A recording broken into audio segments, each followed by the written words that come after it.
The shovel hit something hard beneath the chicken coop, sending a metallic clang echoing through the morning air. I stopped digging and wiped the sweat from my forehead, staring down at what looked like the corner of an old metal box buried 3 feet deep in the Georgia clay. My hands were shaking as I cleared away more dirt, revealing a rusted strongbox that had been waiting here for God knows how long. This wasn't what I expected to find when I inherited my grandmother's worthless farm 6 months ago. And it definitely wasn't what I thought would change everything about who I am and where I belong. But I'm getting ahead of myself. Let me tell you how an 18-year-old kid who aged out of the foster system ended up standing in a chicken coop at dawn, about to discover that sometimes the most broken-looking places hold the greatest treasures. Before we see how this ends, tell us where you're watching from and hype this video in the comments. I have a feeling you're going to want to share this story with someone who needs to hear it. It all started 8 months ago when I was living in my last foster home with the Rodriguez family in Atlanta. Virginia Rodriguez was kind enough, but we both knew I was just marking time until my 18th birthday when the state would stop paying for my care. I had been bounced between 12 different homes since I was 7, when my parents died in a car accident, and I had learned not to get too attached to any place or any people. The plan was simple: graduate high school, get a job at the warehouse where my friend Scott Diaz worked, find a cheap apartment, and figure out how to be an adult with no family and no safety net. Then the letter came. Virginia handed it to me on a Tuesday morning in March, looking puzzled. The envelope was thick, cream-colored paper, the kind you see in movies about rich people, and it was addressed to Jeffrey Perez in careful handwriting that looked like it belonged to someone's grandmother. The return address said Hartwell and Associates, attorneys at law, from a town called Cedar Falls, Georgia, that I had never heard of. Inside was a letter that changed everything. It was from a lawyer named Zachary Bailey, and it informed me that my grandmother, Frances Reyes, had passed away 2 months earlier and left me her property in Cedar Falls. The thing was, I didn't even know I had a grandmother. All I knew about my family was that my parents, Maria and Carlos Perez, had died when I was 7 and that I had no other relatives. At least, that's what the social workers had always told me. The letter explained that Frances Reyes was my father's mother and that she had been searching for me since my parents died. She had hired private investigators and worked with lawyers for years trying to find me in the foster system. But somehow the paperwork had gotten lost or misfiled, and she never managed to track me down before she died. The guilt I felt reading that was overwhelming. While I was moving from home to home, feeling abandoned and alone, my grandmother was out there looking for me, wanting to give me a family. Bailey's letter said that my grandmother had left me her farm, which consisted of 42 acres, a farmhouse, and several outbuildings. He was careful to mention that the property needed significant work and that there were some outstanding debts against the land, but it was mine if I wanted it. The alternative was to let the county take it for back taxes. He also mentioned that there was a small inheritance, about $3,000, that would be mine regardless of what I decided about the property. I read that letter probably 50 times over the next week. Virginia Rodriguez was supportive but worried. She pointed out that I was about to graduate high school, that I had never lived in a rural area, and that taking on a rundown farm was a huge responsibility for someone my age. She wasn't wrong, but something about the idea of having a place that actually belonged to me, a place where my father had grown up, felt like the answer to a longing I had carried my whole life. 2 weeks after graduation, I took a Greyhound bus to Cedar Falls with everything I owned in 2 duffel bags and my grandmother's $3,000 in a checking account. The bus ride took 4 hours, winding through small Georgia towns that got smaller and more rural the further we traveled. Cedar Falls turned out to be the kind of place where the bus stop was just a bench in front of the hardware store and where everyone seemed to know everyone else's business. Zachary Bailey met me at the hardware store. He was a tall, thin man in his 60s with kind eyes and a gentle way of speaking that reminded me of the better foster parents I had lived with. He drove me to a diner called Amy's Place, where a woman named Amy Jones served us coffee and pie while Mr. Bailey explained the situation with my grandmother's property. The farm, he told me, had been in my family for 3 generations. My great-grandfather had bought it in 1935, and it had been a working cattle and crop farm until my grandfather died in the 1980s. My grandmother had tried to keep it going after that, but she was in her 70s and the work was too much for her. She had rented out the pasture land to neighboring farmers and lived in the old farmhouse, spending her last years trying to find me. The debts against the property were manageable, Mr. Bailey explained. About $8,000 in back taxes and some outstanding bills for repairs to the well and septic system. The $3,000 inheritance wouldn't cover all of it, but it was a start, and he thought the county would work with me on a payment plan if I was serious about keeping the place. After lunch, we drove out to see the farm. The house sat at the end of a long dirt driveway, surrounded by old oak trees and overgrown flower beds that must have been beautiful once. The house itself was a white clapboard farmhouse that needed paint and new shutters, but the bones of it looked solid. Behind the house were a red barn that was missing some roof shingles, a chicken coop that was falling down on one side, and several smaller outbuildings in various states of disrepair.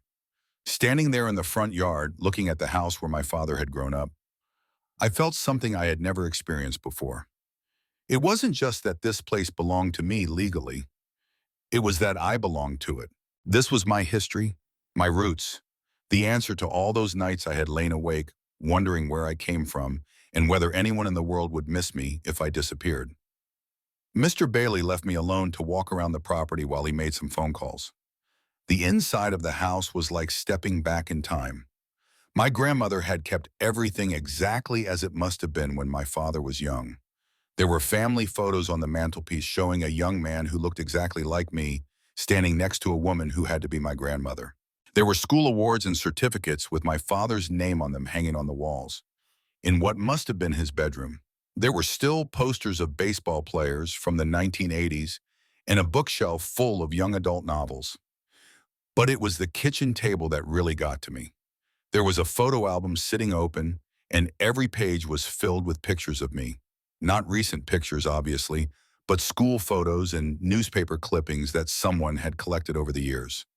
There were pictures of me at science fairs, playing Little League baseball, even a newspaper article about an essay contest I had won in 6th grade. My grandmother had been following my life from a distance, collecting every piece of information she could find about me, creating a record of the grandson she couldn't reach. I spent that first night in my father's old bedroom, lying on sheets that smelled like lavender and staring at the ceiling, trying to process everything that had happened. For the first time in my life, I was in a place where I was supposed to be, where someone had wanted me to be. The silence was different from the city. Instead of traffic and sirens, I heard crickets and the wind in the oak trees, and it felt like the most peaceful sound in the world. The next morning, I walked the property with a notebook, making lists of everything that needed to be fixed or replaced. The house needed a new roof, new plumbing, and electrical work. The barn needed structural repairs. The chicken coop was basically a total loss. The fencing around the pastures was falling down in places. It was overwhelming, but it was also exciting. This was mine to fix, mine to improve, mine to make into something beautiful again. I spent the first month living off peanut butter sandwiches and canned soup, using my inheritance of money carefully while I figured out how to tackle the most urgent repairs. The well pump had died the second week I was there, which meant no running water until I could afford to have it fixed. I learned to haul water from the creek that ran along the back of the property, and I discovered muscles I didn't know I had. The people of Cedar Falls were curious about me, but not unfriendly. Amy Jones at the diner would always ask how I was settling in when I came in for coffee. Gary Ross, who ran the hardware store, started giving me advice about home repairs and offering to let me pay for supplies over time. Larry James, who owned the farm next to mine, stopped by one evening to introduce himself and ended up helping me patch a hole in the barn roof. But it was Sarah Chavez who really helped me understand what I was trying to build. Sarah worked at the county extension office, helping local farmers with everything from soil testing to crop planting. She was about 25 with dark hair and a laugh that made everything seem less impossible. She stopped by one afternoon in July to check on how I was doing and ended up staying for dinner, which was canned chili heated on a camp stove because I still didn't have the kitchen stove working. Sarah explained that my grandmother had been well loved in Cedar Falls. She had been the kind of person who brought casseroles to new mothers and organized fundraisers for families in need. She had also been heartbroken about losing touch with her family after my parents died, and everyone in town knew she had been looking for me. In a way, Sarah said, the whole community had been waiting for me to come home. That word, home, hit me harder than I expected. I had lived in so many houses, but I had never had a home. This place, with its broken fences and leaky roof, was starting to feel like something I had been searching for my whole life without knowing it.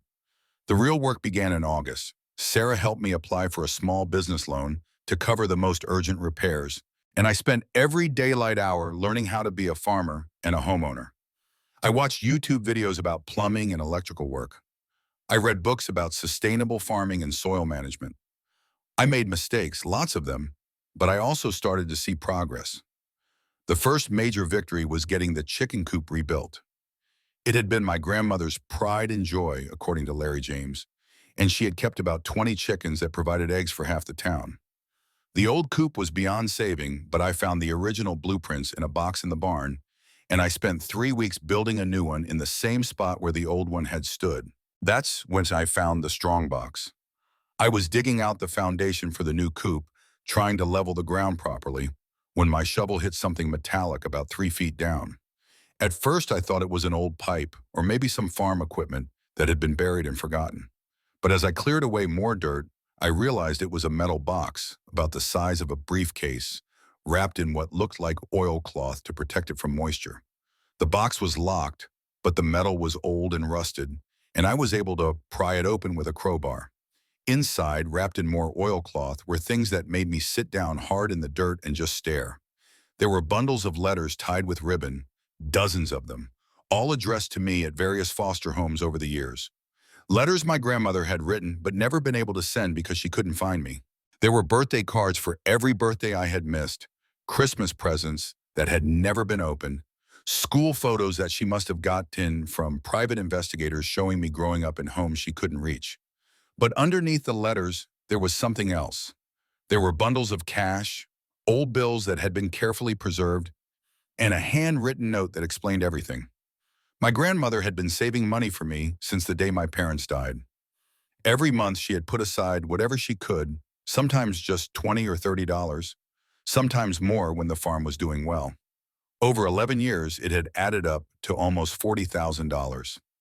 The note, written in the same careful handwriting as the letters, explained that she had buried the money because she didn't trust banks and because she wanted to make sure it would be there for me no matter what happened to her. She had also included the deed to the farm, some old family photographs, and a letter that she had written just before she died. That final letter was the hardest thing I have ever read. She wrote about how sorry she was that she couldn't find me sooner, about how she had never stopped looking, about how she hoped that someday I would come home and understand that I had always been loved, even when I felt most alone. She wrote about my father as a boy, about how proud she was of the man I was becoming, even though she could only watch from a distance, and about how she hoped I would stay on the farm and maybe raise a family there someday. I sat in that chicken coop for 2 hours, reading every letter she had written to me over the years. Letters about starting school, about losing teeth, about learning to drive, about graduating. Letters full of advice and encouragement and love from a grandmother I had never met, but who had known me better than I knew myself. Letters that showed me I had never been as alone as I thought. The money changed everything. Of course, $40,000 was enough to pay off all the debts on the farm and still have money left over for serious improvements. But more than that, it felt like a message from my grandmother that she believed in what I was trying to do, that she wanted me to succeed, that this place was really meant to be mine. I used the money carefully. I paid off the back taxes and the outstanding debts first, which meant the farm was truly mine, free and clear. Then I hired contractors to fix the roof and update the electrical system. I bought materials to repair the barn and replace all the fencing. I even bought a used truck so I could get around without depending on other people for rides. But the best part was being able to hire Larry James to help me learn how to actually farm the land. Larry had been farming in Cedar Falls his whole life, and he knew everything about soil and crops and livestock. He taught me how to test the soil and plan crop rotations. He helped me choose the right cattle to buy when I was ready to start running livestock again. Most importantly, he taught me that farming isn't just about making money, it's about taking care of the land so it can take care of you. By October, the farm was starting to look like a real working farm again. I had 20 chickens in the new coop, and they were producing enough eggs to sell at the farmer's market in town. I had planted winter wheat in the back 40, and Larry said it looked like it was going to be a good crop. I had bought 6 young cattle that would calve in the spring, which meant I would have a small herd to build on. But more than the physical improvements, I had started to feel like I belonged in Cedar Falls. People knew my name at the post office and the bank. Sarah Chavez had become a close friend, and we spent most evenings sitting on the front porch talking about farming and life in the future. Amy Jones saved me a piece of pie whenever I came into the diner. Gary Ross had started calling me by my first name instead of just, "Hey kid." The real test came in November when the first hard freeze hit, and I had to prove I could take care of the animals and the property through a Georgia winter. I had read about what to do, but reading about it and actually doing it are very different things. I spent that first cold night checking on the chickens every few hours, making sure their water wasn't frozen, worrying that I was going to lose them all because I didn't know what I was doing. But I didn't lose a single chicken.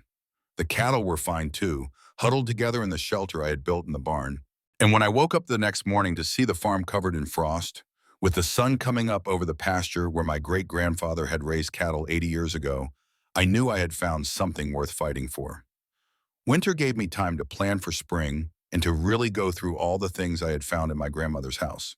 There were boxes of family photographs going back generations, showing Perez men and women working the same land, raising families in this same house. There were old farm records that showed what crops had been successful and which fields were best for what purposes. There were recipe books full of my great-grandmother's handwriting and quilts that had been made by women whose names I was just learning. But the most important thing I found was a journal my grandmother had kept during her last years. She wrote about the farm, about the weather, about the neighbors, but mostly she wrote about me. She wrote about the reports she got from the private investigators, about seeing my school photos in the newspaper, about hoping that someday I would come home. She wrote about preparing the farm for me, about saving money, about making sure everything would be ready when I finally arrived. Reading that journal, I understood that my grandmother had never given up on me, even when I had given up on myself. She had spent the last 11 years of her life getting ready for me to come home, and now it was my job to make sure her faith in me was justified. Spring brought new challenges and new opportunities. I planted corn and soybeans in the fields that had been fallow for years. I expanded the chicken operation, adding another coop and increasing the flock to 50 birds. Most importantly, I started planning for the future in ways I never had before. Sarah Chavez had become more than just a friend by then. We had been spending most of our free time together, and she had started talking about maybe moving out to the farm permanently. She had ideas about expanding into organic vegetables and maybe starting a farm-to-table operation that could serve the growing number of tourists who were discovering Cedar Falls. For the first time in my life, I was making plans that involved other people, plans that stretched years into the future. The first anniversary of my arrival in Cedar Falls fell on a beautiful day in May. I woke up early and walked the property, looking at everything I had accomplished in 1 year. The house was painted white again with new green shutters and a front porch that didn't sag. The barn had a new roof and fresh red paint. The pastures were green and full of cattle and their new calves. The chicken coops were bustling with activity, and the garden Sarah had helped me plant was already showing rows of green vegetables. But the most important change wasn't in the buildings or the land. It was in me. I was no longer the scared 18-year-old who had arrived with everything he owned in 2 duffel bags. I was a farmer, a landowner, a member of a community. I had roots now, deep ones that connected me not just to this place but to the generations of my family who had worked this land before me.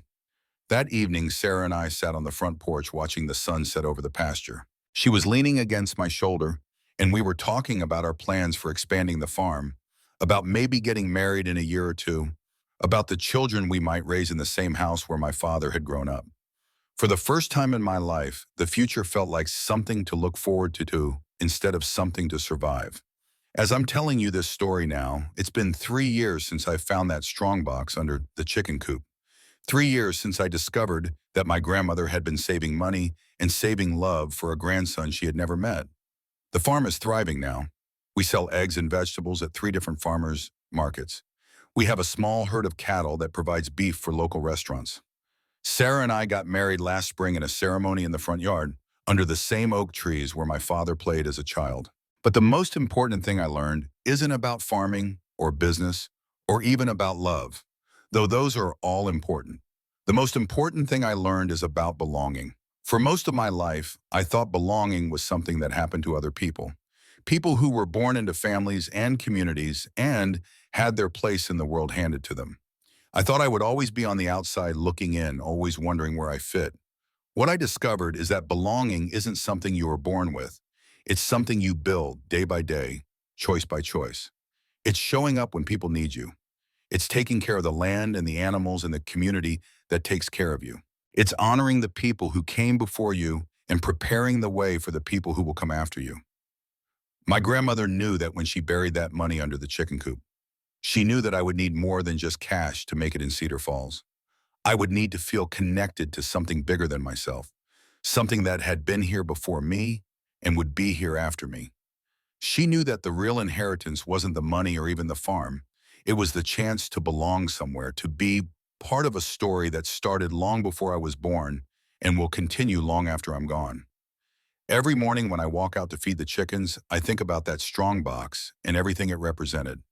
It represented faith, the faith my grandmother had that someday I would come home. It represented hope, the hope that love could survive even when it couldn't be expressed. Most of all, it represented the truth that none of us are ever as alone as we think we are, that somewhere there are people who care about us even when we don't know they exist. I think about the kid I was when I stepped off that Greyhound bus in Cedar Falls, carrying everything he owned and not knowing if he was making the biggest mistake of his life. I want to tell that kid that he was braver than he knew, that the leap he was taking would lead to everything he had ever wanted but been afraid to hope for. I want to tell him that the broken down farm with the falling down chicken coop was actually the answer to every prayer he had ever prayed, even the ones he hadn't known how to put into words. The farm is different now, obviously. The house is full of life and laughter. Sarah is expecting our first child, and we're already planning how to convert my father's old bedroom into a nursery. The pastures are full of cattle, and the fields produce crops that feed families all over North Georgia. But in some ways, it's exactly the same as it was when my grandmother lived here alone, hoping that someday her grandson would come home. Because this place has always been about love, about family, about the connections that bind us to each other and to the land that sustains us. My grandmother understood that, and she made sure that understanding would be passed down to me, buried like treasure under the chicken coop, waiting for the right moment to be discovered. Now when young people come to me asking for advice about farming or about life, I tell them what my grandmother would have told me if she had lived long enough to meet me. I tell them that the most important crop you can grow is community, that the most valuable thing you can inherit is the knowledge that you belong somewhere, that the richest soil is the kind that has been enriched by generations of people who cared about it. I tell them that sometimes the most worthless-looking places hold the greatest treasures, and that sometimes the people who love us most are the ones we never get to meet. I tell them that it's never too late to come home, even if you've never been there before. And that family isn't just about blood.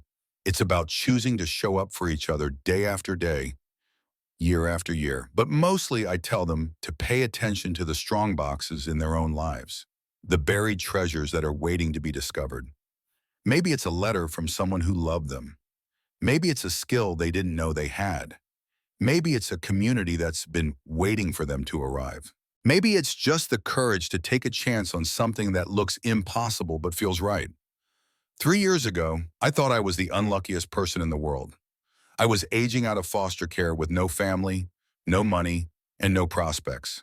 I thought the best I could hope for was a job at a warehouse in a cheap apartment where I could try to figure out how to be an adult with no guidance and no support. Instead, I found out that I had been loved my entire life by a grandmother I never met, who had been preparing a place for me since the day my parents died. I found out that I had roots that went back generations, that I was part of a story much bigger and more beautiful than I had ever imagined. I found out that the things I thought made me broken, the fact that I had lived in so many different places and learned to adapt to so many different situations, had actually been preparing me for the life I was meant to live. The farm taught me that growth takes time, that the best things are worth waiting for, and that sometimes you have to dig deep to find what you're looking for. It taught me that taking care of something bigger than yourself is the secret to happiness, and that the work you do with your hands can heal wounds you didn't even know you had. But most of all, it taught me that home isn't a place you find, it's a place you make. It's the daily choice to show up, to take care of what's been entrusted to you, to be part of something that will outlast you. It's the decision to plant trees you'll never sit under and to save money for grandchildren you'll never meet, because that's what love looks like when it's stretched across time.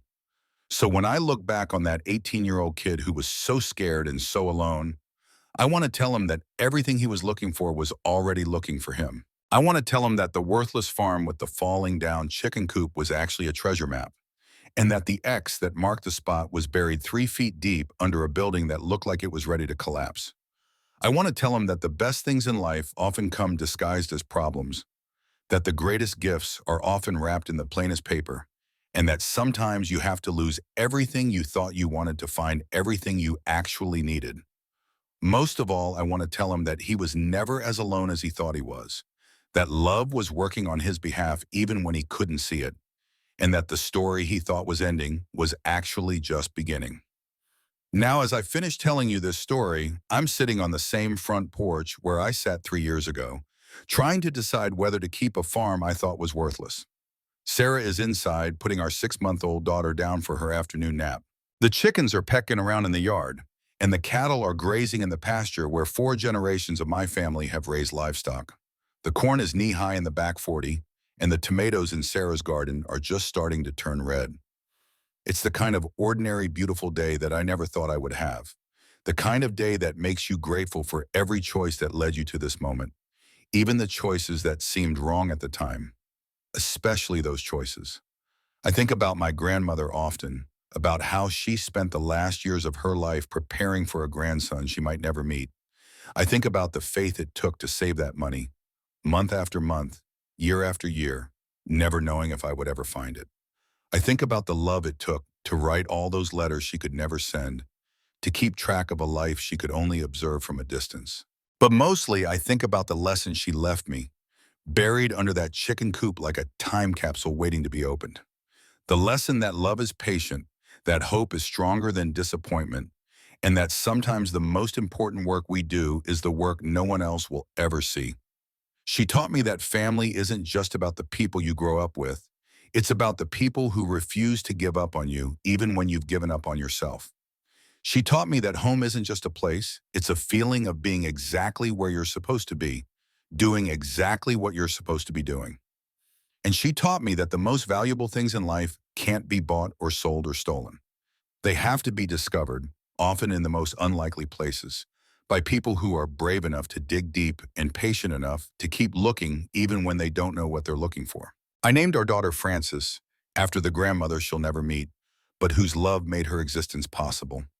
Someday when she's old enough to understand, I'll tell her about the strong box under the chicken coop, about the grandmother who saved money and wrote letters and never stopped believing that family finds a way to come together, even across time and distance in circumstances that seem impossible to overcome. I'll tell her about the farm that looked worthless, but was actually priceless, about the community that welcomed a scared kid who didn't know anything about farming or belonging or what it meant to have roots. I'll tell her about the treasure that was buried right under our feet, waiting for the right person at the right time to discover it and understand what it really meant. But mostly, I'll tell her what my grandmother would have told me if she had lived long enough to meet me. That love is the only thing that really matters. That family is the greatest treasure anyone can inherit, and that sometimes the most broken-looking places hold the most beautiful possibilities. I'll tell her that she comes from a long line of people who knew how to work hard and love deeply, who understood that the best things in life are worth waiting for and worth working for. I'll tell her that this farm, this community, this family we've built together is her inheritance, but that the most important thing she'll inherit isn't land or money or even a house full of memories. The most important thing she'll inherit is the knowledge that she belongs somewhere, that she's part of a story that started long before she was born and will continue long after she's gone, and that no matter what happens in her life, she'll always have a place to come home to. As the sun starts to set over the pasture, I can hear Sarah moving around inside, starting dinner. In a few minutes, I'll go in and help her, and we'll sit around the same kitchen table where my grandmother used to eat alone, dreaming of the day when her family would come home. We'll talk about our plans for tomorrow, about the crops that need tending and the animals that need feeding, about the ordinary, extraordinary work of building a life together. Later tonight, after Francis is asleep, Sarah and I will sit on this porch and talk about the future, about expanding the farm, about the other children we want to raise here, about growing old together in the house where my father grew up. We'll make plans that stretch years into the future, the kind of plans I never thought I would be able to make, the kind of plans that require faith and hope, and the deep certainty that comes from knowing where you belong. And before I go to bed, I'll walk out to the chicken coop and stand in the spot where I found that strong box 3 years ago. I'll think about my grandmother, about the leap of faith she took when she decided to save money for a grandson she had never met. I'll think about the leap of faith I took when I decided to keep a farm that looked like more trouble than it was worth. But mostly I'll think about how grateful I am that some people refuse to give up on love, even when love seems impossible. I'll think about how grateful I am that some people understand that the most important work we do is often the work that no one else will ever see. The work of preparing the way for people who haven't arrived yet. The work of planting seeds we may never see grow.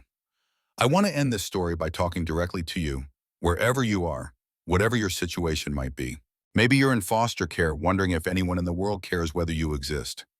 Maybe you're aging out of the system, scared about what comes next. Maybe you're just feeling alone, feeling like you don't belong anywhere, feeling like your life doesn't matter to anyone. I want you to know that you're wrong about that.